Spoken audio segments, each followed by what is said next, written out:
ngasi miyam pungju thingjinkre aduga health tips oina ngasi miyam share tawjage ngasi health tips ki miyam topic se miyam la tuki mati kana gane kan topic amane miyam da share tawjage miyam loi phok tamina se aduga miyam pathok sa khibra so khibra lan khibi yor se miyam ngak pigani aduga miyam ngasi na share tawjaga doriba topic asigi maming na anauba study amada COVID-19 naba miyoi singi sada marfudi vitamin D watlamba thengna khre haidi miyam vitamin D se tuki mati akana ba masana mo irame aduga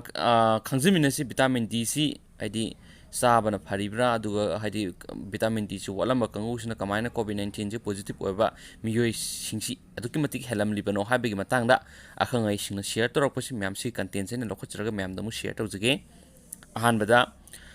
vitamin D watpa masum COVID-19 gi risks wangba ani gi marakta lainaba mari ama nauna research tawbada thengnaba laikre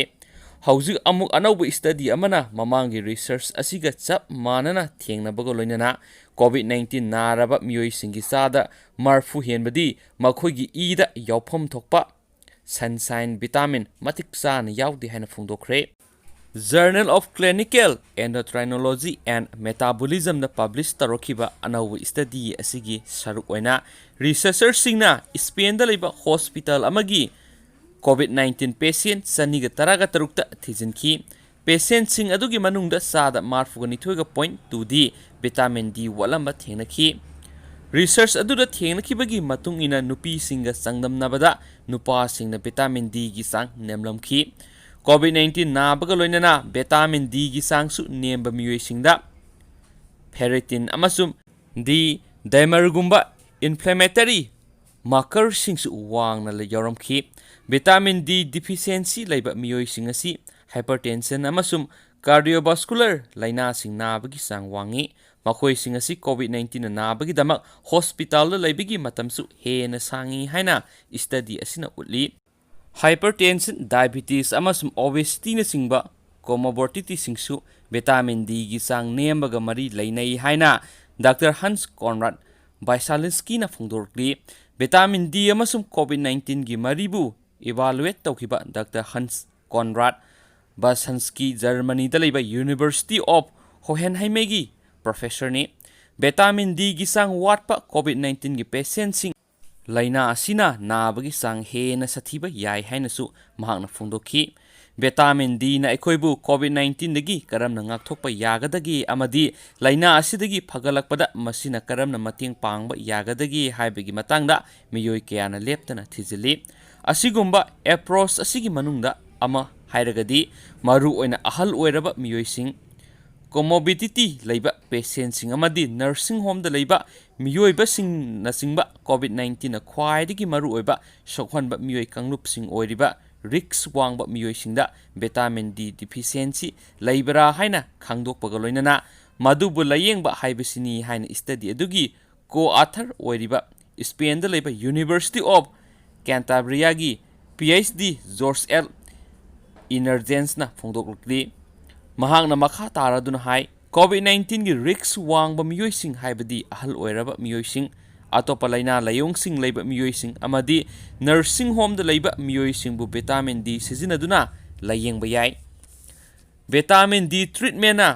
musculoskeletal amadi immune system animakta kanaba phangba yaba maramna igi cell vitamin D gi sang nemna yawba COVID-19 patient singda treatment asi recommend tawdabani hainasu mahakna makhata na phongdorakhi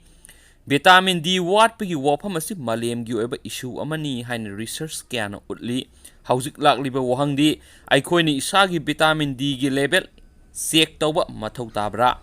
aikhoi isabu COVID-19 dagi ngakthoknabaki damak natragana laina asina narakpa yabagi sa nemhanba khaktangi oirabasu supplement ama hekta saraga yarabra haibisini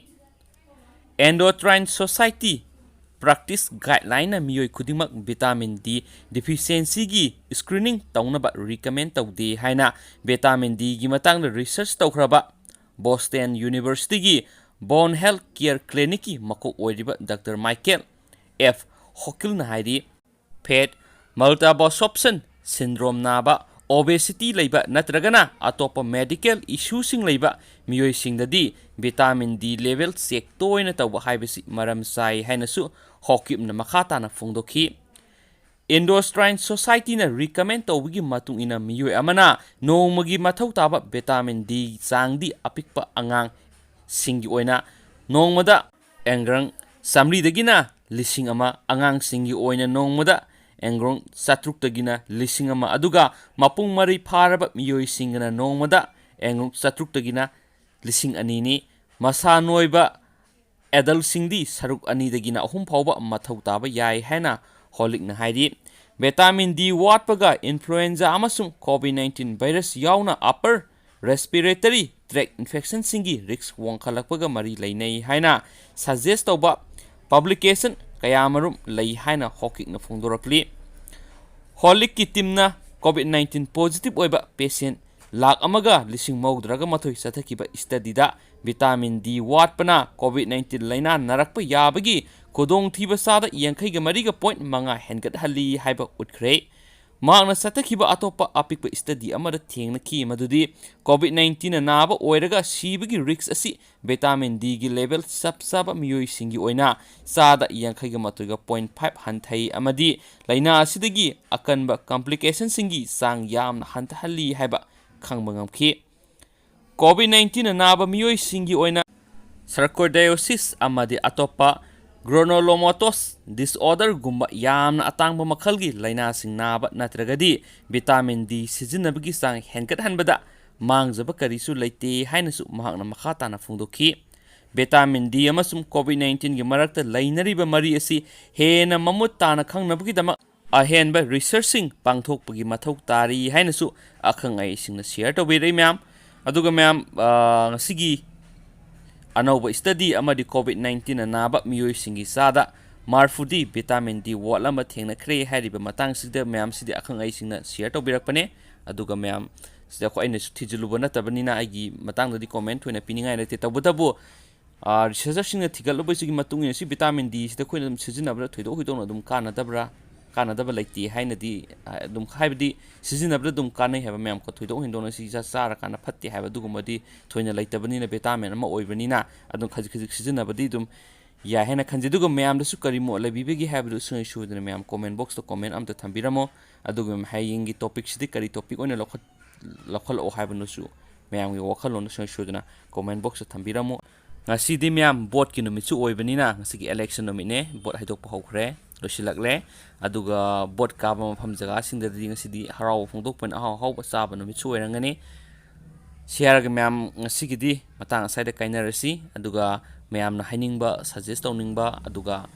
myam lairagasu soisuduna myam na comment box ta amam thambiramagadi aigisu haidi asoiba laibdi myam semdok sarake share ga ngasigidi matang saida kainarasi. Thank you.